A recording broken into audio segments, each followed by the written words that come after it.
God, I haven't been back since they opened it at 8. Hi! I don't know how to shake Beloved hands. of mutt? Pardon? Are you beloved of mutt?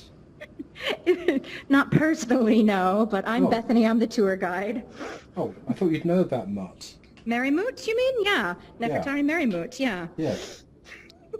Hello. So where do I go? Down the hole? I think we're gonna go down the hole eventually. I think we're supposed to wait up here until more people join. Oh, some of them have already gone down. Oh, is it open? All right, It's go open, down. But we'll Listen. all wait up here until Okay. everybody. Yeah. It's not quite 4 yet. Yeah, Ryan, listen, watch out for Nova, because Nova's got Sharpies. Okay, yeah, I know. You know what I mean? These They gonna be don't. like, They frown upon that. they don't like Sharpies in the tombs, do they, right? No, Yeah. All the good graffiti in those I can't tombs imagine was what they done would by do to British you. guys. Put a Sharpie in the tomb. There's some really early Italian stuff from like 1819 too. Yeah, but yeah. yeah. And Napoleon as well. Yeah, right. But they mostly wrote in Italian, actually. Well, they were Corsicans and Sicilians. Right.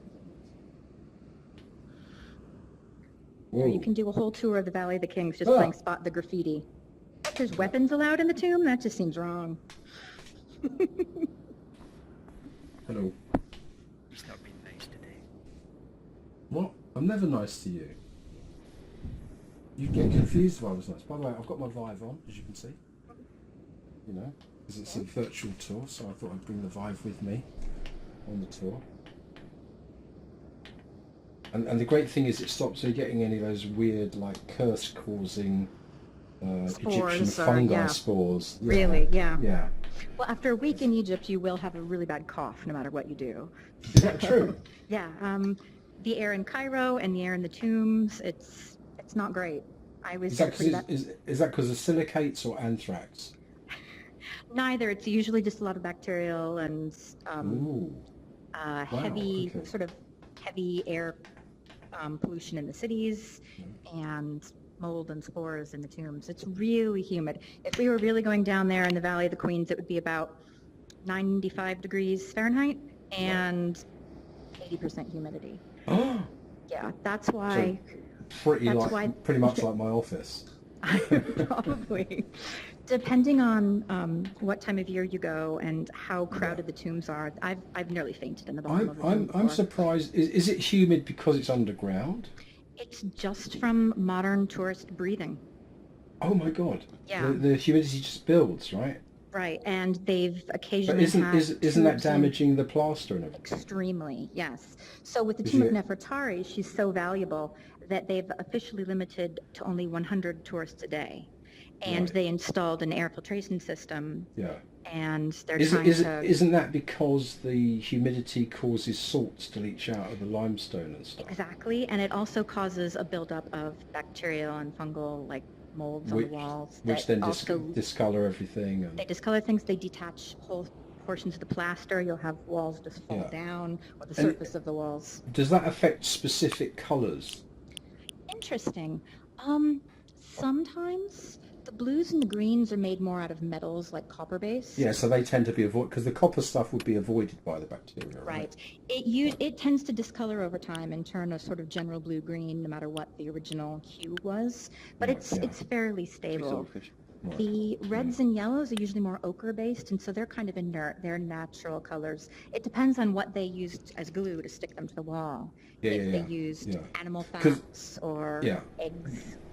Yeah, or a lot of resins. the stuff that the Egyptians did would not be considered good technique nowadays. It's stuff that makes stuff It last, is but for somehow, dry environments. It is which for is if not you- dry, but it's not dry anymore, is it? Yes. Yes, Yeah. because of us, it's not Yeah. true anymore. Yes. Yeah. The And the great thing, of natural- course, now with the scan thing is we can experience it without causing damage Exactly. This and is spend really as long as we exciting like, to me. right? Yes, we can spend up to an hour in the tomb. In real life, you only get 15 minutes at a time, and then they usher you out and the next group in because they're so anxious to let everyone get their turn. Oh, I heard you could stay longer, but they just tape your mouth and nose up. If you brought in scuba gear, they might go for it. You never know. A rebreather. Yeah. Yeah. If you promise to take all the moisture out with you when you're done. Yeah. Yeah. All right. Cool. Just a quick, before we get going, a quick reminder, if you're here and you didn't get a ticket for the event, You won't be able to get down into the tomb today, but there's another one thing tomorrow at 11 a.m. Pacific Coast time. I got a ticket. Cool. And then the other thing is to my left over here, you'll see two text entities. One says click to set memory to max. The textures down there are huge. So if you don't max out your texture memory, they'll come in fuzzy, and it's very unsatisfying. So either... Don't make a loud noise. Fuzzy? Yeah. Yeah, so either laser click on that or mouse click, and you'll hear a ding when you click on it, and then you're all set. No ding. No ding for you? No ding for me, but I'm just going to go and set my little... It said loading content, so I'm assuming it's doing something. Yeah, I didn't hear a ding either. No. For the people who didn't hear it, are you in HMD? Yeah. I would check that's... I can check if it's set. Yeah, I mean, if you know how to check it or do it on your own, go for it. This is just for the people that may not know how to do that. I'll just cheat and do it in desktop. Yeah, it should be, yeah. If not, once we get down there, I can walk you through it. If you heard the ding, it did. I'm If good. not, I'm on 8 gigs anyway, so... it may not. by default, it's good.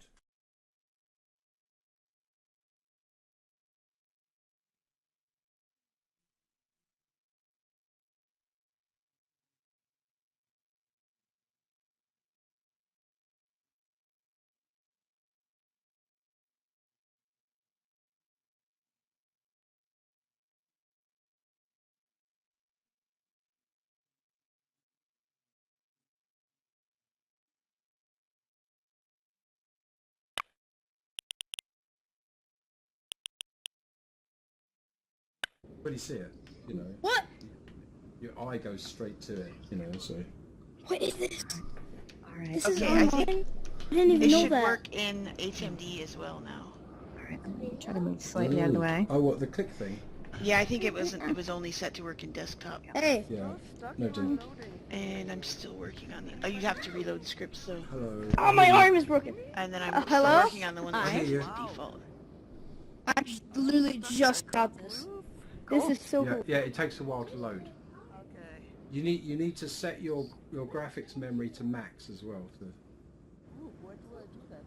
So you can either click this card over I here, think I'm going to bail. I don't see See a ya. card. I'm stuck. or you wait when everything loads. Or in the meantime, what you can do is you can go you can go menu, developer,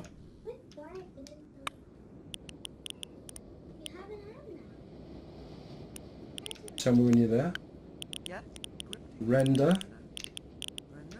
and then it should be where is it? Maximum texture memory. Ryan, Wait, what where you is pointing at? this?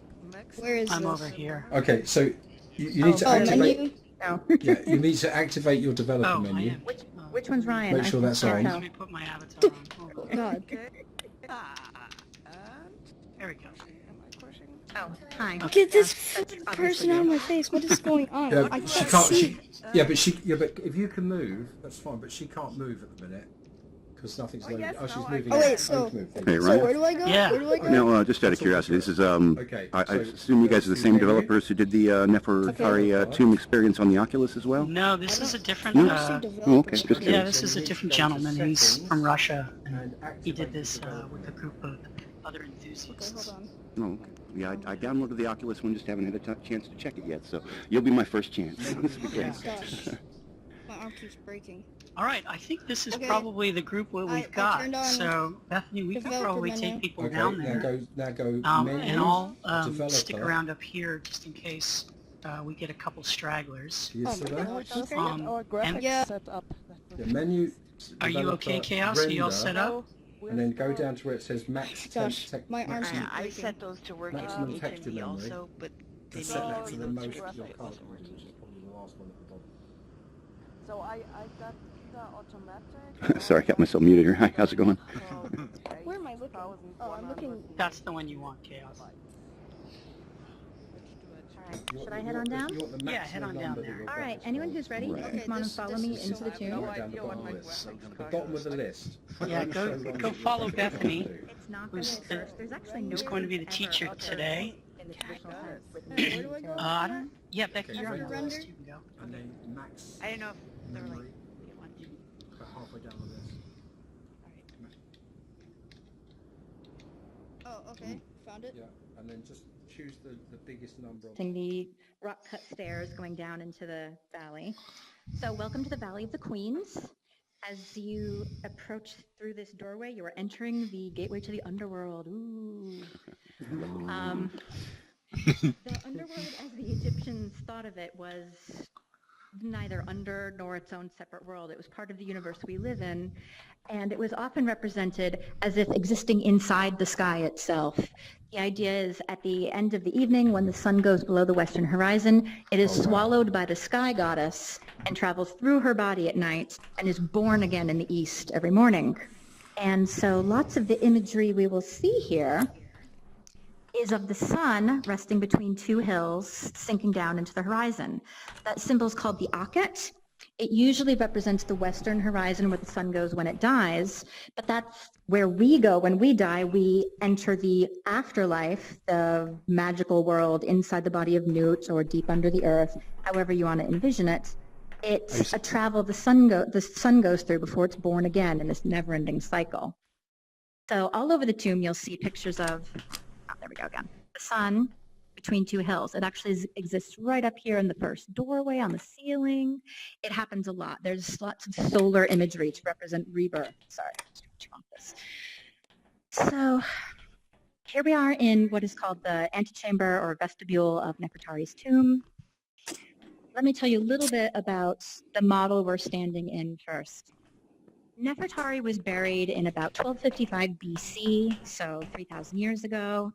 And this model represents her tomb as it would have been around the time of her burial. The paintings are complete.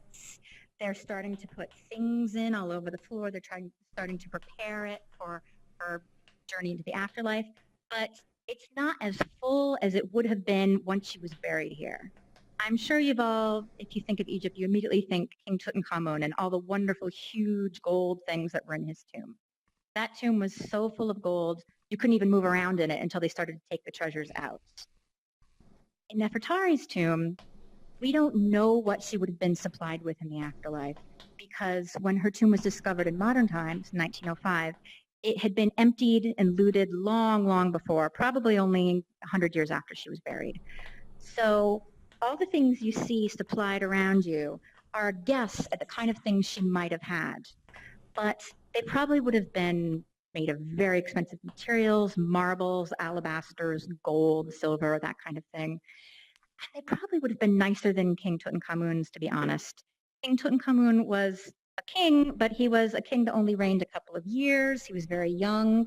He didn't have a whole lifetime to plan his tomb and fill it with beautiful things. Whereas Nefertari, as a queen, would have started to prepare contents for her tomb from the day she was born, essentially. Your whole life you saved up for the afterlife because you need the wonderful things to go with you and last forever. And as queen, she would have had extremely beautiful things.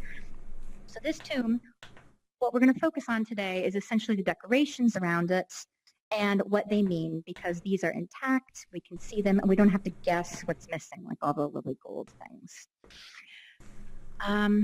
I'll start you right here with this basic advice.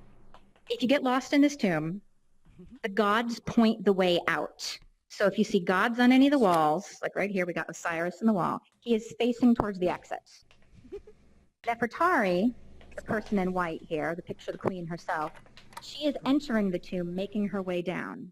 So if you get turned around, you need to find your way out for some reason, follow the direction the gods are facing, so that'll lead you right out into the real world. Whereas Nefertari is entering the worlds of the god and making her way in and down into the tomb, into eternity.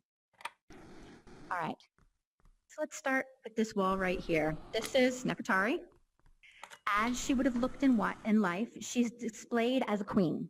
She's wearing extremely expensive clothes made of linen that's so thin you can actually see her skin through it.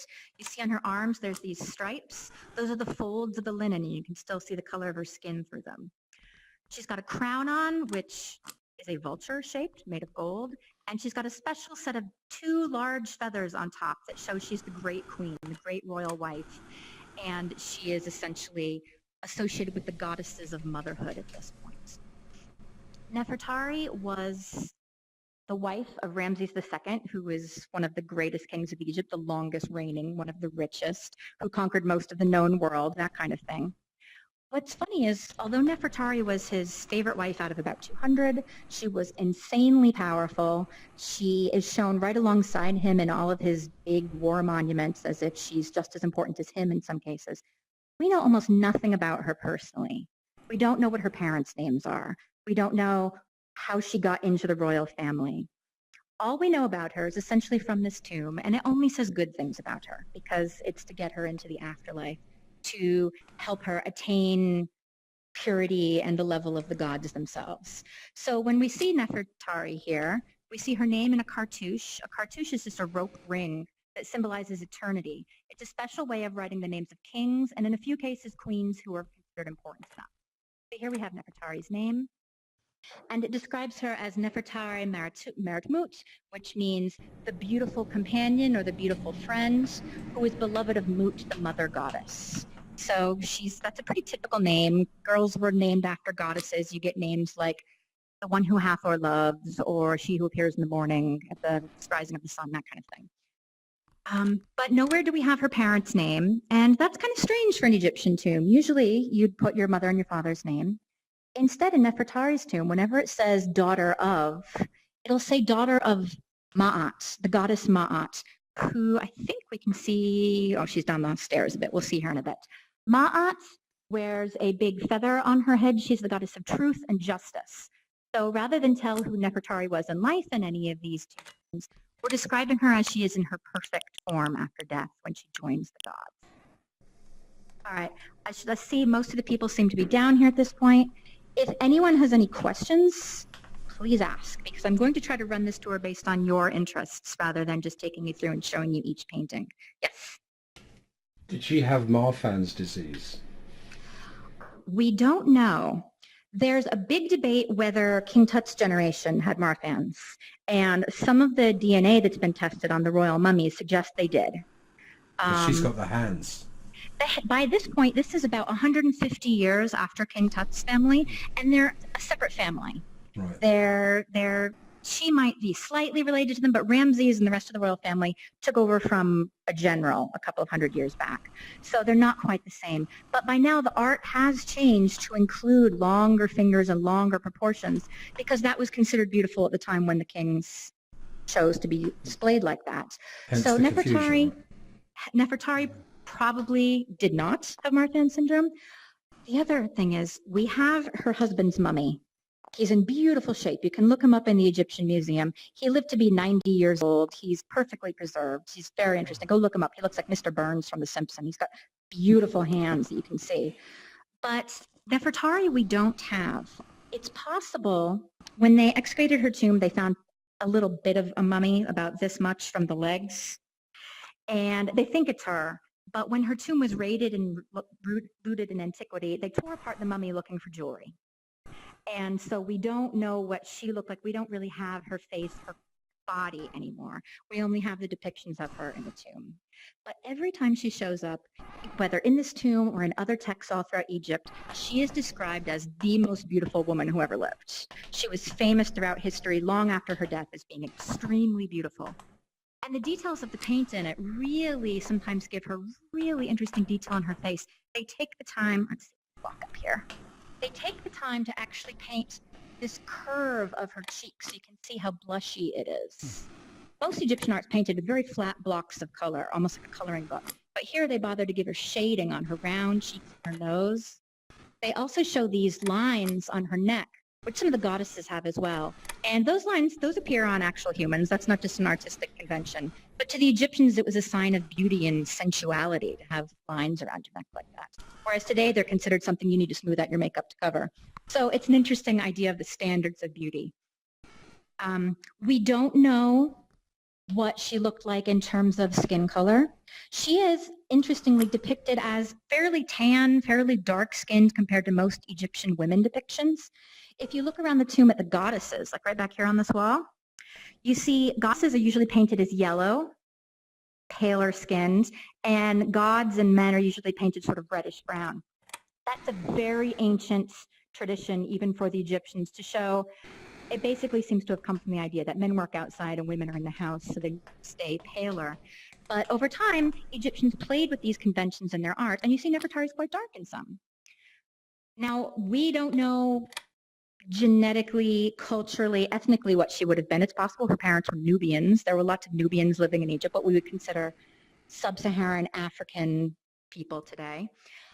She could have been very pale. It's whatever she's depicted in the tomb is considered to be beautiful in perfection. So that's a nice thing to keep in mind when they give you details about when they take the time to paint these little details about her, whether or not it's an accurate reflection of what the living woman actually looked like, it's an accurate reflection of what Egyptians thought was perfect and beautiful. So it's an interesting thing to keep in mind.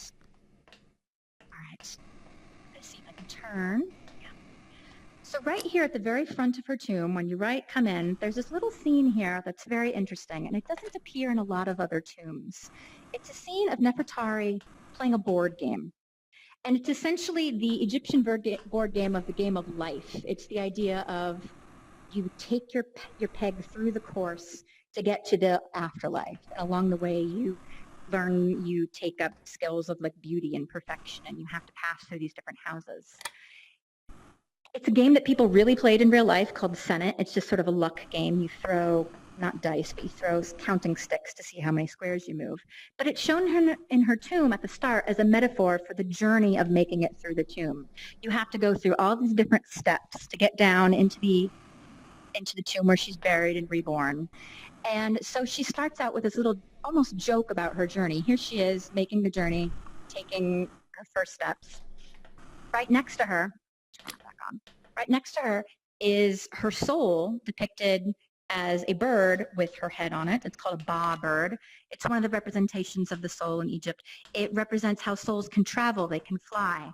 So even once she is in the afterlife, living it up with the gods, living in perfection, her soul can still visit the mortal world. It can go check on her children. It can go visit people who are living. She will have the power as a semi-divine being to give protection to those she loves. And so when Egyptians buried members of their family, they said goodbye to them in their earthly form, but they knew they'd still sort of be looking out for you in any way that they could to help. So Egyptians saw death as not so much as a parting, but as a transformation where you could still be part of your living family even while you were joining the afterlife. All right, so let me turn my head. Was this a game that would have been played by everybody or just by the royals? No, everybody. We have versions of it carved into the floors of houses where you just put in a peg or a pebble down on the ground and play it. It seems to have been the most popular game like checkers or chess. It doesn't actually take a lot of skill. It's basically Candyland. You see how many squares you have to go and then you go that far and then you wait until you get to go again. It's mostly luck. Right. But there's also the idea that getting through the afterlife takes a lot of luck and divine intervention. You have to have everything correct together in your life to make it through. I've played it. It's fun. People can get very competitive about it. Really? So we still play this game. That's fantastic. Yeah, you can still buy it. There's people were buried with whole board games. There's probably a Senate game around here somewhere on the floor. Most tombs were... Oh, yeah, there's one right there. All right. Some have... Here's the Senate board game right here. It's not fully rendered and playable, but you basically start on one square, and then if you roll 4, you move 4, you make your way through the game board to the afterlife, and then you win. Wow. Some of the rules have been reconstructed. There are poems that talk about playing it as like a flirtatious thing, too. So we get it in the literature. There'll be a text that'll say, like, and the king and queen sat down and played Senate together, and he entered the house of beautiful mansion and had to wait there for her. And so we know there's some squares that you have to, like, roll a perfect 6 before you can get out of there. And so people have reconstructed from real board games that exist in museums and the text, and they can now kind of tell what the game would have been like. Probably not perfectly accurate. There might have been parts we don't understand today. But it is a game you can play and try to imagine living in an ancient cultural environment. Yes? Is there any reason why on these full-length figures where the left hand isn't being used? But the left hand is always the wrong way round. They're all the same. They're all like it. In this tomb, it usually is. Good In eye. theory, Egyptian art tended to be very rigid in rules. They wanted to present everything in a perfect way, but with no overlap. So you'll never see someone from the side where you can't see one arm. Like if I stand like this to you, you can't see my other arm. Right. But if this isn't a depiction of a goddess, you need to prove she has both arms. So you got to put them there somehow. But they have two right hands. In that case, they do have two right hands. Sometimes it's a little easier to distinguish, but in a lot of cases, they're just like, well, she's got two hands.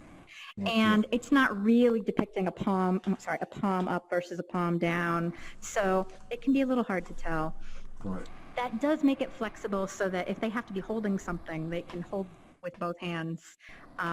In battle scenes, they can hold swords in both hands and things like that. Is that a question? Yeah? Yeah, I have a question. Do you know if there's any direct reference, even though the whole thing is basically towards it, of duat in here or whatever? Sorry? Another reason, duat. The duat? Yeah. This whole room we're in now is now part of the duat. The duat is essentially down those stairs. Duat being the Egyptian word for the afterlife. Yeah. When we talk about in English the Book of the Dead, it's actually the Book of the Duat, the book of going forth into the afterlife, into that world. So, in a certain sense, if you look up at the ceiling, you see stars. This is the sky of the Duat. Yeah. So yeah, and we're standing. If you look down at the end, some people believe that sorry, I completely morphed to another part of the tomb, didn't I? All right. Nope. There we go. Some people think that this red stripe represents the sands of the deserts, of the ground of the Duat. Sometimes it's depicted as if it's deserts. So, well, now that I'm standing in this part of the room, you can start to see some of the gods that Nefertari is being welcomed by. These side scenes are really quite pretty because you see the goddess Hathor is holding her hands and inviting her in further into the tomb. Now she's entering the tomb and she's going to go into that back room and meet Osiris and Atum, the chief gods of Egypt. And Nefertari is being welcomed as a queen and as a goddess herself. She's the same height, the same size as these divine characters. She's not just a little nobody. In a world where the king is actually displaying himself carved into the side of a mountain and everyone else is teeny tiny down by his feet, Nefertari is shown as, in her own tomb, as if she's as powerful as a goddess. Let me jump into here, and then I'll turn around and see. Thank you. All right, come on in here if you can. This is amazing. All depicted like in profile? That's part of Egyptian art. It's considered just standard for Egyptians to be in profile. And then you can see the shape of the nose perfectly and the mouth perfectly. It's also a great way to show the ears. To Egyptians, the ears were very important because you had to be able to not only speak but hear those around you. So there's certain gods that when you pray to them, you call them the God who hears my prayers. So some people think that might be a reason for it. There are a few times you see a person with their face forward, and that's usually if they're a demon or an enemy or a really strange thing like a foreigner, like a Greek. You know, something that's not Egyptian tends to be that way. There's a couple of exceptions to that rule, but in general, you'll see them in profile. All right. This is a really interesting room. Here we have, turn that back on. Here we have Osiris, who is the king of the underworld. He's a god of fertility and rebirth, so he's green like plant life. He wears a crown that is essentially a bundle of reeds, beautifully decorated, and he holds symbols of kingship, a flail, which is a whip, and a crook, which is the shepherd's crook. So as king of Egypt, you both tame the sheep and you can punish bad guys. It's a dual symbol of what it means to be king, to reward and to punish. And next to him is Atum, who is also shown as a king here, but he is the creator god. He is the god who invented the universe all by himself and then invented all the other gods. And so on each side of the scene, Nefertari is giving offerings to them. And these big heaps here are essentially what she's giving them. Can anyone make out what they are? They're really detailed, but they're so busy it's kind of hard to tell. There's a hint if you look at this wall over here. I'll get out of the way. All right, I'll just tell. So these giant guys here are entire cows. that have been slaughtered. They've still got their hair, their hides on. And then these are legs. These are hindquarters, the best cut of beef, according to the Egyptians. And then there's piles of ribs. Here's part of the cow's heads. And there's some vegetables just for good luck. But and then on top of it all, incense is burning and smoking to make a beautiful smell for everyone. So essentially, she is offering the gods a barbecue. She is offering them a huge feast. This is what you would do in life when there was a holiday. All the priests would get together in the temple, sacrifice a lot of animals, cook them, offer them to the gods. And then because the gods don't usually show up on Earth and eat the food themselves, they distribute it to the crowds and everyone has a block party with barbecue. So in her tomb, she is showing how rich she is by giving all these cattle to the gods, but also she'll get to eat that as someone in the afterlife. She'll be able to partake of the feast herself. And then in a really interesting juxtaposition, on this wall, we have non-dead cows, the heavenly cows. These are the kind you don't slaughter. These are gods in animal form. You have 7 cows, all the girls are right there, and they represent the goddess Hathor, who is a goddess of fertility, of beauty, of sensuality, of nourishment. She's often shown as nursing the king, either in a human form or as a cow form. She provides milk that feeds the king or queen. And she's also a goddess of fate and destiny. So here again, you have Nefertari worshiping, her arms are in the praise position, worshiping these cattle. And then here you have the sky bull, who is like the male equivalent of the Hathors. He is powerful male fertility. And they're all represented here with great care and individuality. If you read the hieroglyphic texts, each of them has a name. She is addressing them by their names individually and asking them for blessings. The key to the Egyptian afterlife is you have to know who's who. And in real life, nobody knew who was who. It was way too hard to memorize. The king and queen would probably know some of the gods, most of the gods, but most people, unless you were the king or the high priest, it was very advanced information. I compare this to, I was raised Catholic. I think I know a lot about the Bible, but not as much as the priest. And I don't have to because the priest is there to help me. Same thing in ancient Egypt. You didn't have to know the names of all these gods because you have a cheat sheet with you in the tomb. And the very fact that their names are written in the tomb, even if you, the tomb owner, can't read them, the names become effective through magic. So you've done right. You've honored the cow by showing its real name, and now it'll bless you. So you've done your part. You've prepared enough. So Cheat sheet. in fact, exactly. In fact, all of these spells all the way around the tomb, most people in ancient Egypt probably couldn't read them at all, even the king in some cases. They were special information kept by priests, copied onto the walls, and just the act of writing them down made them true, made them happen in the afterlife. So I'll tell you a big secret, I can't even read most of them. I could sit there very painfully and try to read them out loud phonetically for you, but I wouldn't know what they mean because they'll say things like, he who appears by day who is red in face and blue at night, and like, well, it's a riddle, I don't know that one. I don't have to because the wall has it there, and that's all the gods just care that you have the information with you. It's literally a cheat sheet to get into the afterlife. You have the answers, you just show the password at the door. All right. Question. Yes. So I think someone else was. I think someone said something. Yeah, where's... No, I was just giving you. Oh, sorry. Okay.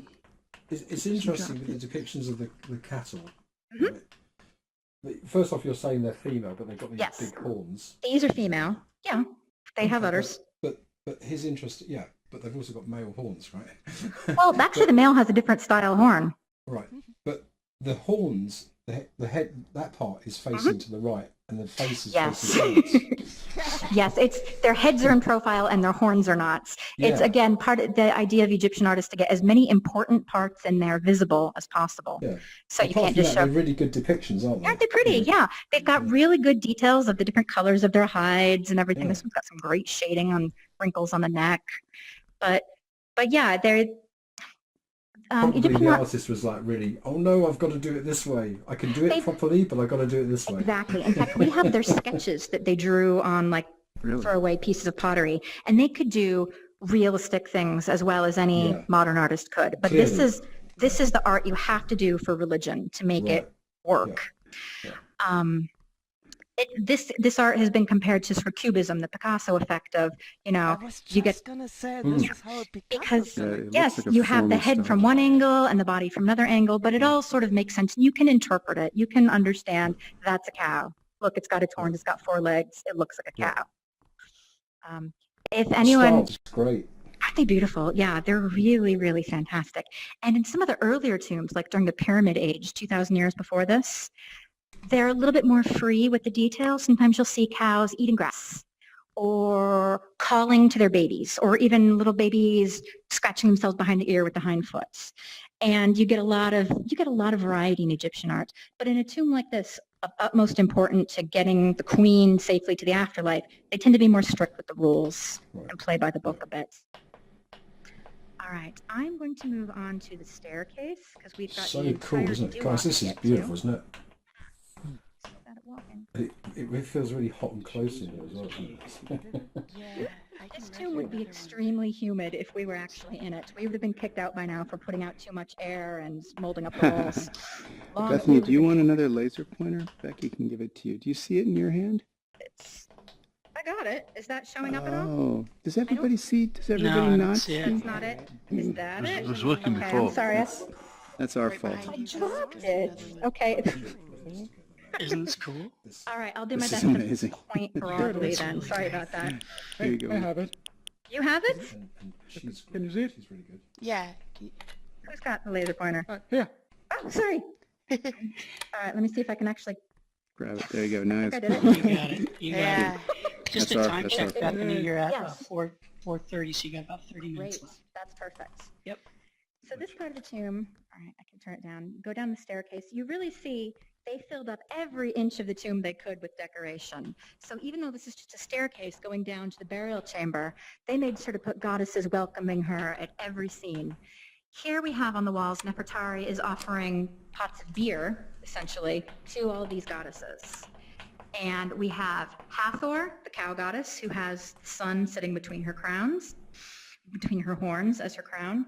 We have Nephthys, who is a goddess of the house. She is a protector goddess.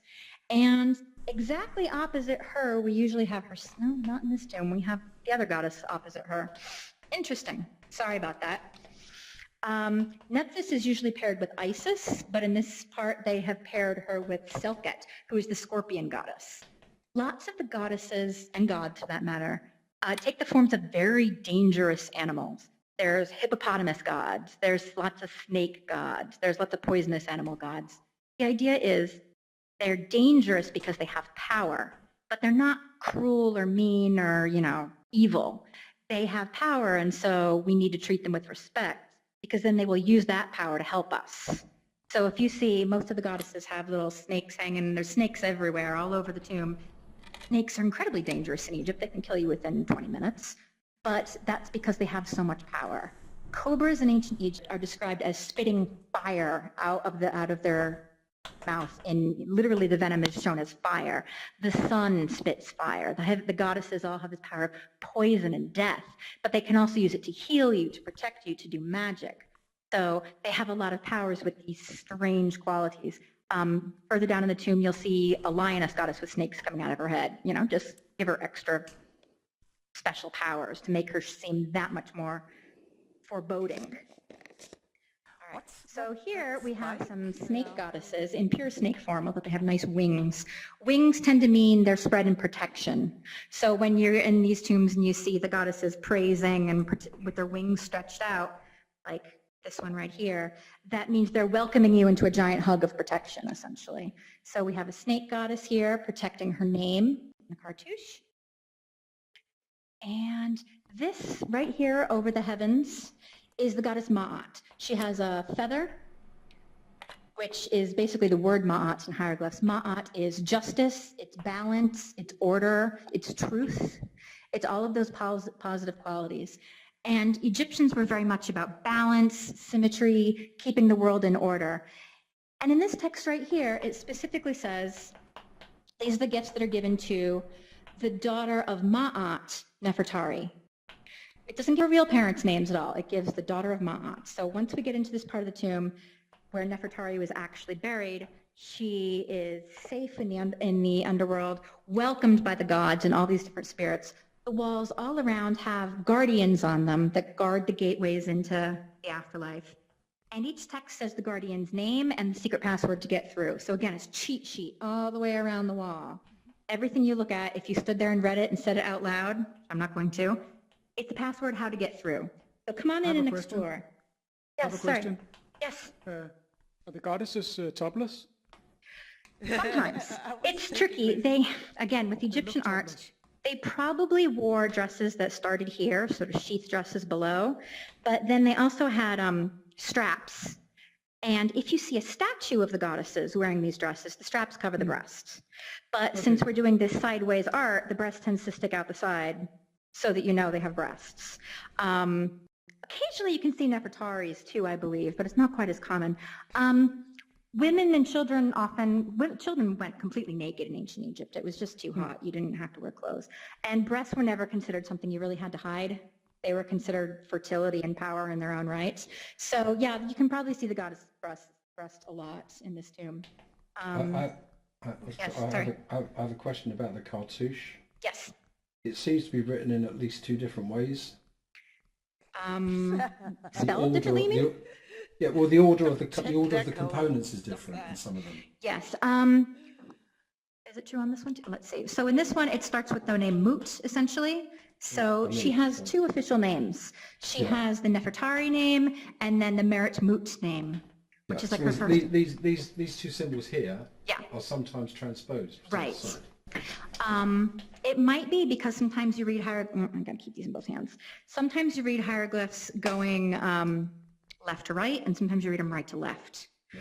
So depending on which way the bird is facing, you always read into the bird's face. Right. So in this case, you go Mut Nefertari. Right. And on the other side, it would be that way. The other thing is sometimes they just move the hieroglyphs around because they fit into the shapes better. Yeah. So sometimes, so here you have, on this wall right here, you have Mut, and it looks like you have the E before the Nefer. And yeah, they do move around. There's a couple of details that you'd think should be there. Like sometimes Nefertari doesn't have her red sash on. And maybe the artist forgot it, or maybe it means something very significant in that scene that we haven't figured out the significance of yet. It probably just means they went for a little variety, but it's very hard to tell. If you see one that looks very, very different than that one, let me know and I'll try to read it and figure out which cartouche it is, okay? How many artists were working on such a... Oh, that's a really good question. We don't know. We know that in tombs like this, a lot of people were doing different jobs at the same time. So once they carved out the front room, people would start painting it while they were still carving the stone in this back room. So you'd have stonemasons in here hollowing out the rock while you had artists doing fine work up the stairs. There are records from the people who worked on the cruise, but they never say specifically how many people were in one tomb at once. And in a world where it's not just the king and queen, but every person who could afford it who would buy a tomb, and every member of the royal family who would have a tomb, and Ramses had at least 50 sons and 50 daughters, and they all needed tombs. It's hard to tell how much the artists were spread out. We do know about the process of you'd basically draw a grid on the wall, and you'd have a little grid sheet drawn out, and you'd give it to the new guys to try to copy it onto the wall. And at the end of the day or the week, the master would come along with a red ink brush and do all the corrections, just like homework paper. And then someone would come and carve and paint according to the directions. So it was a step-by-step process that was checked at every point, because if you spell one thing wrong, maybe Nefertari won't get into the afterlife. But we don't know, maybe it was 50 people working on the walls at once in a tomb like this. Maybe it was one headmaster and 5 overseers and 20 students. It's really hard to tell. It would have taken a long time to do. The rock carving alone probably took about 5 years on this tomb. But if they did it all at once, they might have... one mastermind during the original sketches? That's what's really interesting. No 2 tombs are alike, so someone must have designed each one. And even Nefertari's son is buried like right over there on the hill in the next tomb, and his tomb is a lot like this one. The decoration's different, but the pattern of the rocks is almost the same. So they might have had the same architect in that case, but because he was a prince and she was a queen, they had to have different decorations. We really don't know who got to make these decisions. Some people think it was the queen herself. She'd say, I want this in my tomb, or I want these gods because they're my favorite and I pray the most to them. Other people think it was probably the priests. Here we have some of the priests shown on the walls, the ones who have all the official sacred knowledge and actually perform the burial service and the spells that make the tomb effective so she can actually get to the mystical afterlife. Sometimes the priests were members of her family too. In theory, when you were buried as an Egyptian at your funeral, your oldest son should be the one to do it, especially from father to son, to show that there was continuation and rebirth and the line would continue. In this case, Nefertari's oldest son was supposed to become king, but he died before she did, it seems. So we're not sure who presided over her funeral. She's got several different priests depicted on these columns doing offerings to the gods and making sure that her name will live forever, is what the text usually says. I found those different cartouches in Okay, let's take a look. Are they in this back room? in here. Okay. So we have. This is the room where I always have to duck. Yeah, we have this one here, Yes, regular one, right. and then we have this one and this one down here, where this bottom piece is depicted differently. It's spelled with the Mary instead, yeah. So this sign is the word Mary, which means beloved. Beloved. And it's where you get Mary Moot. A goddess's name or god's name is usually at the top, no matter where you say it in the name, because you have to put the god first. Right. So here you have Nefer, E-T-R-I, Neferti, essentially, and Merit, Moot. So Nefertari, Merit Moot is her full name, beloved of Moot, yes. Yeah. This one down here is basically the same, but facing the other direction. Yeah. And then this one here just spells Nefertari. It doesn't have the Merit Moot, even though Moot is there. So it basically says Moot, Neferti, Ta. T again, basically. So it's basically just saying Nefertari, but it's also stressing the Moot because you don't want to leave the goddess out in that case. And in this case, it has the wings on it. Yes, yes, this is a beautiful example. Here we have Hathor, the cow goddess, depicted completely as a cow. It's a great religious tradition where the goddess of beauty and sensuality and everything is a cow. But look at what a beautiful cow she is. She's got her makeup, she's got her beautiful hat. And if you look here, Nefertari has, oh, wrong button, sorry. Nefertari has her queen's hat. I've dropped the flashlight. And the missing sash. She's missing her sash. You can see her body through it, which is very interesting. She's got beautiful bracelets on too, but she's just got her queen crown. Without the feathers on top of her head are now being worn on Hathor. Oh. So it's kind of an interesting, like, clearly this goddess is more important than the queen in this picture. Right. The queen is, so she's showing deference to the goddess. Definitely, yes. Okay. She's praying and praising her and offering her all this lovely grain to eat. Yeah. Ooh. But her name has wings. So she's still, her cartouche over here is still shown as not just royal, but given powers of protection and flight and goddessness. Yeah. So it's a really interesting scene, I think. It does seem that they really liked her. Nefertari? Yeah, she was popular. She was very, very popular. We don't know why Ramses liked her. We don't know if she was important because her dad was rich or if she was just beautiful and his favorite because she was nice. But even after she was gone, people still referred to her in text as beloved Nefertari, queen of the king and everything like that. And he had a lot of wives to pick from, and he picked her. So, and when she died, she died before him. He probably made sure this tomb was full of the most beautiful things they had to give. Let me slide on out of here. This is great, isn't it? I am against an actual wall. Okay. So a few more steps to the left in real life. Okay. All right. I knew I was drifting. All right, and I can't do teleport at the moment, so that's gonna over a bit. All right, let's go down. Also, if you notice, this entire time we've been going down into the tomb. The lowest point in the tomb, the closest to the center of the earth, the deepest in the afterlife, is where her coffin would be. Now, you've got a really big ear. In real life, Her tomb doesn't have her coffin in it anymore. Little pieces were found, about this big maybe. So we know it was made out of pink granite that came from 1,000 miles away. When robbers looted her tomb in antiquity and took all the gold and fancy things, they probably chopped up the coffin and reused it for other things. This was really good stone. You could use it to make beautiful decorations in your house. You could use it for your own tomb to make a little statue, all sorts of things. So this tomb is this sarcophagus, this coffin, is a reconstruction where it would have been. But you notice there's not a lot of details on it because we're not exactly sure what it would have looked like. What we do know about is up here, where her head would have been on this end, you have this little niche cut into the wall. And this is where her canopic box would have been. So when you make a mummy, you take out all the organs and you mummify them separately. So your lung and your liver and your stomach and your kidneys get put into little jars and made into their own little mummies. That sounds awful. Well, you're dead already. What's interesting is in order to make a good mummy that will last forever, you have to get everything very, very dry. Yeah. And the inside of the body tends to stay wet the longest. Yes, so they started taking out the important organs and mummifying them, drying them out separately. So in this niche right here, there would have been a big box, and each one would have had a jar with a different god's head on it for protection. And if you opened up the jar, you could look inside. There'd be a little bundle of a mummified lung or liver or something like that.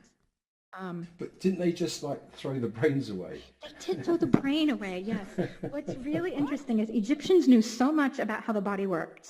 They knew what kidneys did. They knew what stomachs did. They had no idea what the brain did. They thought it was what comes out of your nose when you have a cold. They thought your brain was just snot, was moisture in your head that was there to balance your humors, essentially, to keep you from drying out. But they didn't think it had anything to do with thinking. They thought that everything you are, everything you think, everything you feel, it comes from your heart. And that might sound kind of silly today. We know, oh, we get headaches when we're stressed, but your heart reacts to emotion too. We have still a heartache. We have the idea of our heart skipping a beat. And so to them, it was very natural to think all of your intellect, all of your thoughts and personality are coming from your heart. So the heart they usually left in the body, protected with special amulets all over it to keep it extra safe. But the other organs, they knew you'd need to breathe in the afterlife, and you'd need to have a stomach in the afterlife so you can eat food. So those things they put in these boxes in here. Bunch of brainless zombies in the underworld then. Yes, exactly. Oh, and the way they got the brain out is not particularly nice. They went in through the nose or the ear. Yeah, they basically pulled it out. In some cases, they left part of the brains inside. Nowadays, we don't even have to unwrap a mummy. We can just send it through an X-ray or a CAT scan. Medical imaging equipment works perfect on mummies. And you can tell what they left behind. Like, oh, they forgot to take the spleen out on this one. Or, oh, this one broke its leg when it was 20 and then lived to be 40. That teaches us about medicine and healing in ancient Egypt. So right up here is one of my favorites. Oh, sorry, you go through. This is one of the doorways into the afterlife. There's several gates to get in, and you have to do them all in order. Here is one of the depictions of the gates, and it's guardian and his bodyguard and an extra backup spirit. So in order to get past, you need to know his name, her name, and the password to get through. So all of these cheat sheets become very important. And again, Nefertari didn't need to study these in real life. She didn't have to keep them all in her memory to prepare. They're written on the wall so she can get through. What's in his right hand? Oh, he's carrying a branch of a sacred plant. It's probably some kind of palm branch in this case. But the rest of them are carrying knives. Those big roundy things, those are knives. And knives are just like the serpents, just like all the poisonous animals. They're dangerous, but they're also to protect you. On the other side of the tomb, we have seated figures of gods who are guardians. They're all carrying knives too. And then we have this one that is described as the child god. It's naked and it's dressed like a newborn child, and it's also carrying knives of protection. So this wall is actually really interesting. In the real tomb, right about here, the wall breaks off into smaller pieces. It's not perfectly preserved. But because a little bit's left here and a little bit's left there and some of the text is left, the artists who made this model have been able to reconstruct it pretty closely to what it would have looked like, because you've got enough here to say, like, oh, this one names the stork-headed god, and we know it's got a little bit of a beak, so we must draw a stork-headed god in there. And because Egyptian art is so formulaic in this way, you can kind of guess and fill in the points. Is Yes. that... Oh. Oh, sorry. Sorry. Just as an aside on the child god, I know we just discussed that they didn't think too much of the brain, but you notice he's got an elongated skull. Yes. Yeah. That's Is that often suggested of head of binding? It's often described as being a reflection of childbirth. You know how an infant's skull is somewhat flattened and elongated at birth. So it's a sign of birth and rebirth in that case. Now, in a different period of Egyptian art that came about 150 years before this, along with King Akhenaten and the whole idea of Marfan syndrome, they stressed in their art very elongated skulls and very elongated limbs, which some people have suggested might be because the king's family actually had a genetic disorder, or their heads were actually shaped like that. We've studied King Tut's skull. He comes from the time period that would have done that. And his head's a little long, but if he had hair and was walking around today, you wouldn't notice at all. It's not like it's out of the ordinary. It's just slightly different. But in this case, this has been described as, since he's naked, he's a newborn child, it's probably a skull that represents the pressure of childbirth rather than anything else. They came out big, didn't they? That one did, yeah. Well, he's God, so who knows? And this is the sarcophagus here, yeah? This is the sarcophagus. This is a recreation of it. Her real sarcophagus wasn't found.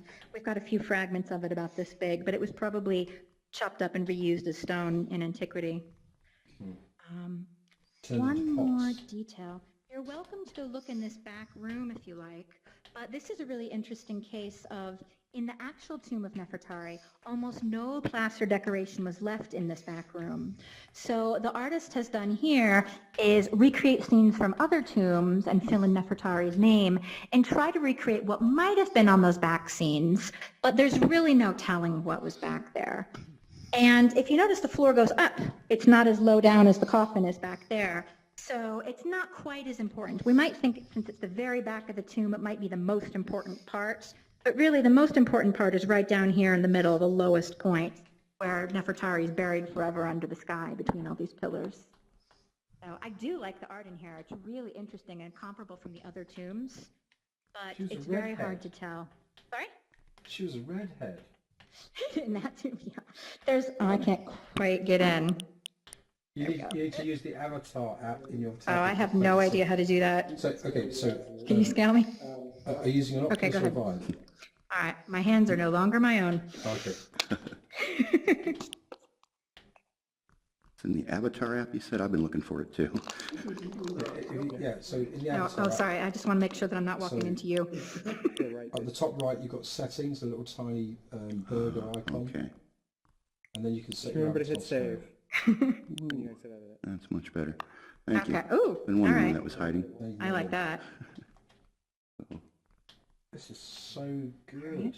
Thank you. Thank you. Got it. Oh, now I'm very tiny. I feel like I'm really there. Oh, nice. Okay. Beautiful, isn't it? Good to know. Thank you. That'll be easier. Yeah, well, if I can find the Oh, keyboard. yes, this is hair in this picture. This is part of a wig. It's called a bag wig.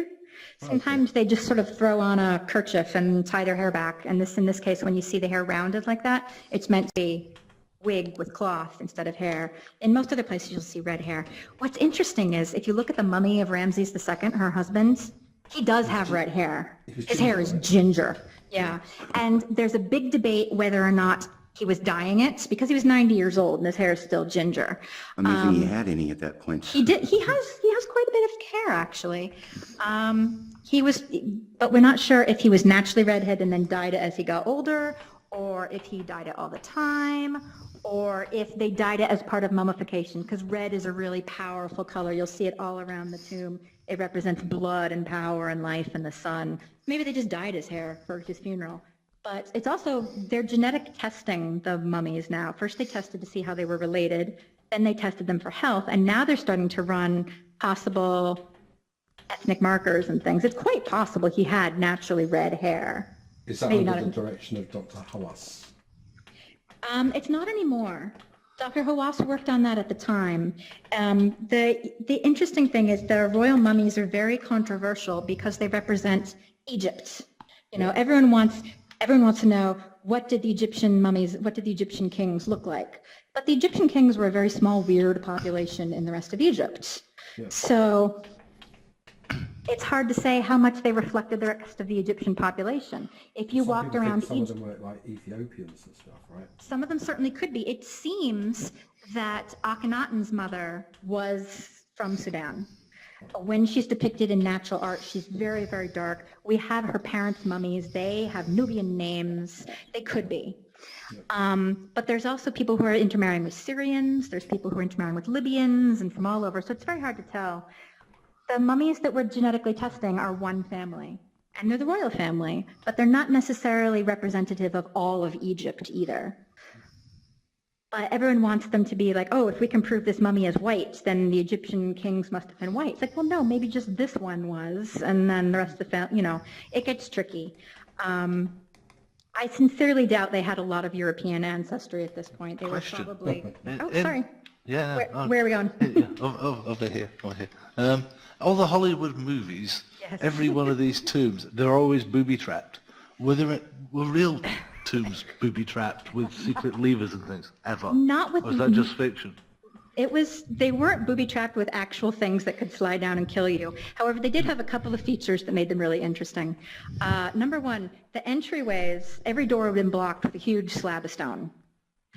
And if you went into the pyramids, for example, which are 3,000 years before this, they had blocks that were lowered from the ceiling when the tomb was closed. They weren't meant to slam down on you when you walked in, but after the funeral, after the king was put inside and everyone was buried, then the blocks were lowered to prevent people from coming in. Now, there are a few tombs that have a well in them, which is essentially just a huge pit all the way down in the floor, and it goes really, really deep. And people wonder if they're wells for water, because you should have water in the afterlife. Egyptians like water, and wells would be important. But they also tend to find dead people at the bottom of them. So they might have also been like useful as traps. They might have been slightly used as traps. But there was nothing super clever about a door that would slam on you or tripwire. There's also never been a real curse text found. There have been things saying like, if you, please you who walk by, honor me and speak my name and remember me in my good life. And if you don't honor me or if you have something bad to speak about me, then don't do it and I hope you're punished. But that's it. It doesn't say, he who comes in here will be cursed forever. One more Hollywood question. But all the people who discovered that tomb are now dead. How about these stories that like the servants and the workers building the What about them? tomb Sorry? would be buried with them? No. The people who made these tombs had their own tombs, and they'd be right over the hill in the village tomb area. And what's really interesting is everyone who worked on these tombs in the Valley of the Kings and the Valley of the Queens had to live out here. They couldn't live in the big city across the river. They had to live near the tombs to get to work every day. So they built a whole village for all the artists to live in. And the artists got to design their tombs right next to their village. And so we have their tombs, and sometimes you can even look at the wall and go like, oh, see that hieroglyph right there? I recognize that handwriting. That belonged to Seni, son of Ted. You know, you can really tell. We have their houses. We have their pay records. We know how many days they got off work for being sick. There's a lot we actually know about the people who built the tombs. And because they were artists themselves, they could decorate their own tombs beautifully. They had to pay for the materials, but if they, traded like, hey, cool artist, if I carve out a tomb for me and you, will you paint mine and yours? They could trade it off and make sure they had really beautiful tombs of their own. Cool. So to some extent, I think the tombs of the workers are more beautiful than the royal tombs because the workers put a lot of interesting little details into theirs. A king and a queen have to worry about all these big concerns of meeting the gods in the afterlife. A worker cares about eating good food and reuniting with his family, and so you get all these really cute details about everyday life in them. I'm sure a lot of personal touches too, if they're decorating them themselves. Very much, yes. Now, they couldn't show themselves next to the king of the gods. They couldn't show themselves full scale. Someone would have found out and narked to the pharaoh and said, like, someone's acting too big, But in general, they could get away with a lot of nice little details. It's like, oh, look, I put my dog in there. But, yeah, so like, oh, look, that's the cat. Sorry, yeah. Sorry. In the, you're saying about faces facing forward. Yes. But Judas found one in here. Where? In this back room? Judas, where's that face you put? It was back in the other one. Back in the other room, yeah? Show me. There's a few exceptions. I'd be interested to see this one. Is it in the writing or is it a picture? It's a picture. Okay. I can't do it. Is it over here? Well, don't worry. Yes, yeah. I'll take the stairs. Is that a face there? Maybe it's not a face. Maybe it's not. All right, where we got a face? Oh, that's a letter of the alphabet. Yeah, and it's really cute because it's a face looking forward that's next to a face looking sideways. Right. So this is the word her, which is, it basically means by or in front of or on top of, or, you know, it's a directional. Okay. What's really funny is they're drawn really beautifully, usually with huge ears. Yeah. I get that a lot. Yeah, when Zai Hawass took Barack Obama into the pyramids, they made jokes that this looks just like Barack. But there's a couple of times when you do see a face forward, and it's a word in most cases. If you see it in one of the paintings, that's kind of different. Yeah. In the British Museum, there's a really excellent piece of hieroglyphics, and then apart from that, on the same stone, there's a beautiful carving of a face. It's clearly a portrait. It's very small. Okay. It's only Do you know maybe when it's maybe from? an inch high. But I don't. But Okay. I'm convinced that's the guy that did the carving. It could be, or it could be if it's basically a funeral stone, a stela, a burial marker. It could It's be a actually portrait. a lintel. It's a lintel. Oh, it's a door lintel. Interesting. And then it might be a "this is my house" kind of statement. Yeah, or this is "welcome to my tomb, welcome to my But house." the welcome. hieroglyphics are absolutely like they've been done with a machine. They're that good. There's this tomb is actually, the hieroglyphs are, the paintings and the hieroglyphs, they're slightly raised on the plaster. They come maybe a centimeter off the wall if you actually could go up to the tomb and see it in person. But it's very flat. In other tombs, like in the Pyramid Age, they would make scenes that actually came off the wall like 3 or 4 centimeters deep, and they'd have great detail carved in. They basically have the musculature of the cow carved out, so you can see shadows Like and a everything bas too. relief, yeah? Very Like bad, yeah, round, the exactly. force, right, yeah.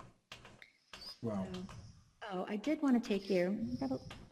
Just This is quickly- great. I can almost smell this place. This room over here. That was You me. kind of I want to burn some apologise. incense, don't you? Yeah. I want to come and take a look in here. To get that This sensation. room has gods all around it, Ooh. people you'll meet in the afterlife. But then, right near the doorway, it has this weird little picture right here. And this is the only scene in the tomb. It's Nefertari. You can still recognize her face. She's got the lines on her neck and the color of her cheek and the hat. With But no she's arms. shown as a mummy. Everywhere else in the tomb, she's been shown as a living woman or a soul, a complete spirit, honoring the gods in her daily clothes, in her uniform as queen. But here in this one room, we remember this is her tomb. She's been mummified. She's being transformed, just like Osiris was, just like other people are, into the afterlife. And the feathers are not there. The feathers are not there. She's just tucked away into this little space near the doorway. This room actually did have doors. They would have been double doors hanging from here that would swing. And she's just hanging out by the doorway. And I just think it's the most beautiful little detail because nowhere else in the tomb do you really get a sense of death. You know, she's alive. She's surrounded by all these gods and mystical figures. There's the sarcophagus in the middle. But she's always shown whole and perfect and together.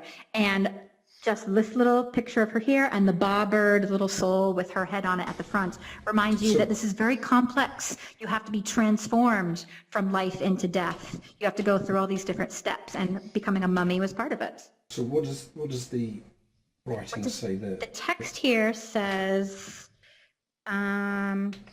It's something about her, obviously, right? this is her. This is her name. The little words after it mean justified, which means she has been made a whole soul again. So that basically Egyptians believed that at the moment of your life, at the moment of your death, the parts that were you sort of flew apart into confusion, and you had to get your soul and your body and all the different parts of you back together for eternity. And once you were a special afterlife spirit. And so she has the word ma'atsa, justified, after her name. And this says, basically Osiris has given that Nefertari is justified. Yeah. And she's on a little stand here, which is like a little podium, like a little extra throne. And so even though she's a mummy, she's not just a mummy. She's not just a dead body anymore. She's not someone that's going to rot and be lost. She is reunified. And the rest of her tomb shows her whole and beautiful and walking around and doing things that normal people do. even in the afterlife.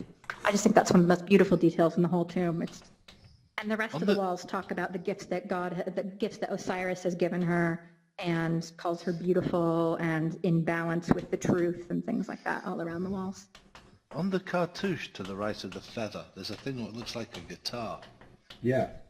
What is that? Fender. Is that a Fender guitar? Sorry. The cartouche to the right of the feather.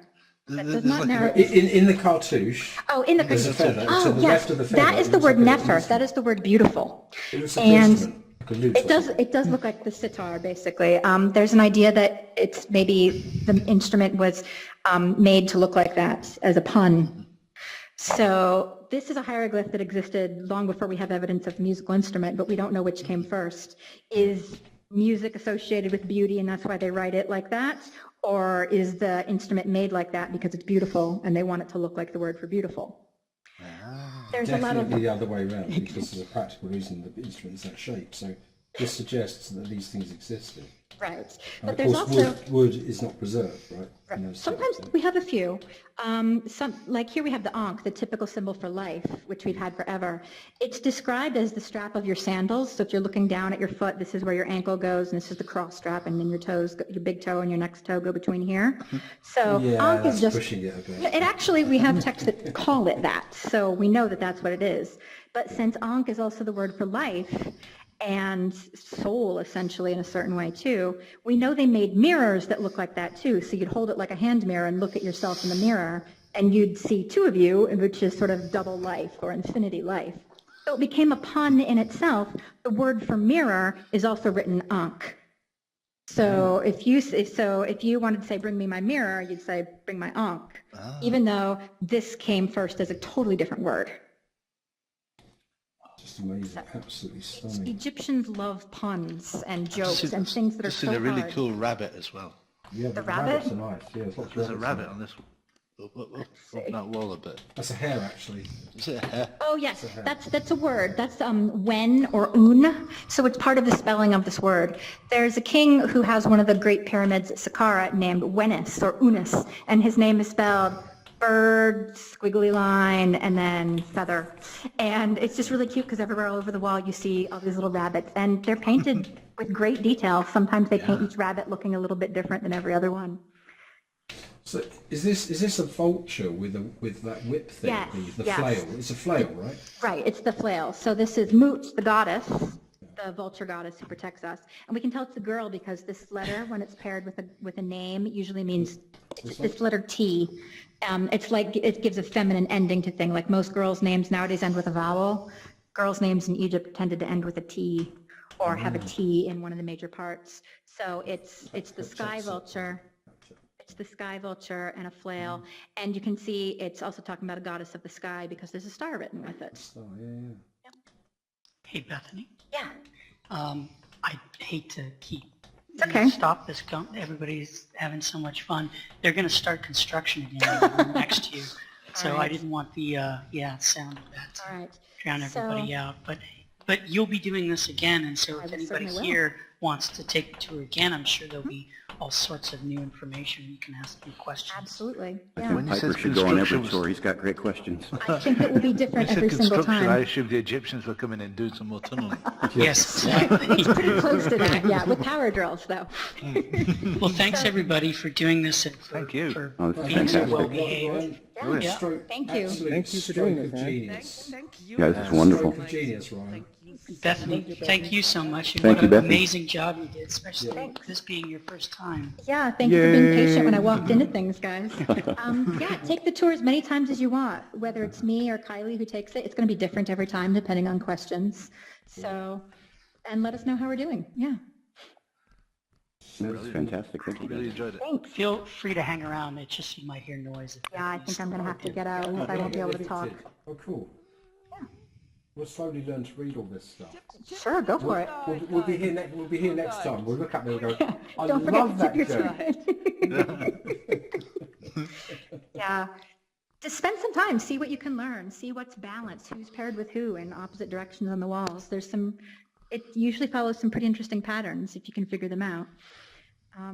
All right, but I'm going to get out so they can start the construction and fix this building. So let me turn around and say goodbye. Bye, everyone. Thanks so much. Thank you. Thank you. Thank you so much. I actually feel like I'm in a tomb. It's just ridiculous. All right. You'll feel like that forever. Slams the door shut.